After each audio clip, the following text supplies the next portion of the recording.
Hello and welcome. Today I'm adding Debtor from the Indie Heroes Collection 1 to my ever-growing list where I rank every Evercade game ever. Debtor is a puzzle platformer released for the Sega Mega Drive in 2020, although it started life as a Steam release in 2018 and was ported by PSCD Games to the Mega Drive.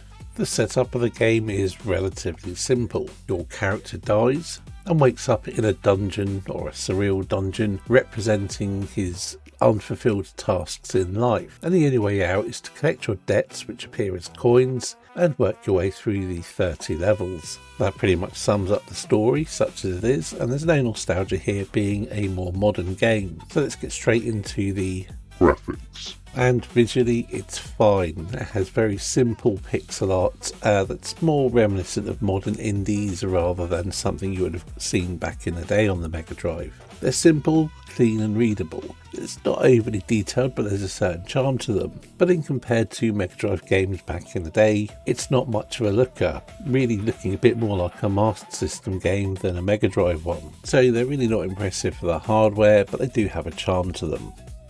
Sound and music. The sound effects are quite limited and basic, but they do the job, but there's really not much else I can say about them.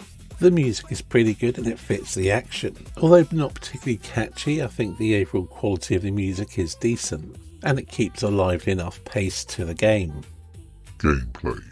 Essentially, you have to navigate the small levels, collect all the coins and go to the exit. That's it. Your character only has a few abilities. Aside from walking and jumping, you can headbutt blocks to destroy them, and you can drop explosives to remove obstacles, or enemies, or yourself. The controls are as responsive as you need them to be. It plays absolutely fine. As I mentioned, the levels are quite small, and pretty much only have one way to complete them.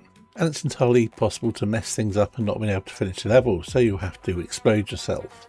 The levels are small, and on the original PC version they were single screen, but on the Mega Drive things are a bit more zoomed in, and levels scroll as a result, but it doesn't really hinder the gameplay apart from when you first do a level you might make a few mistakes as you can't see everything. It's not insurmountable, and it's certainly not that damaging to the gameplay. In fact, it probably makes it a bit more challenging. The level puzzles are quite clever and make good use of the limited abilities.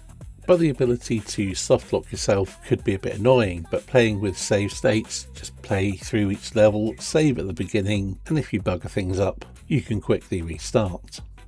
Overall opinion. Debtor is a solid puzzle platformer, not overly long or overly challenging, but enjoyable and entertaining enough to be worth your time, and it's right at home on Indie Heroes. Ranking. Placing Debtor on my ever-growing list where I rank every Evercade game ever, I've elected to put it above Fantasy World but below Snow Brothers for the NES, placing it at 220 out of 441 games that I've ranked so far. Okay, that's everything for this video. Thank you for watching, and I'll see you in the next one.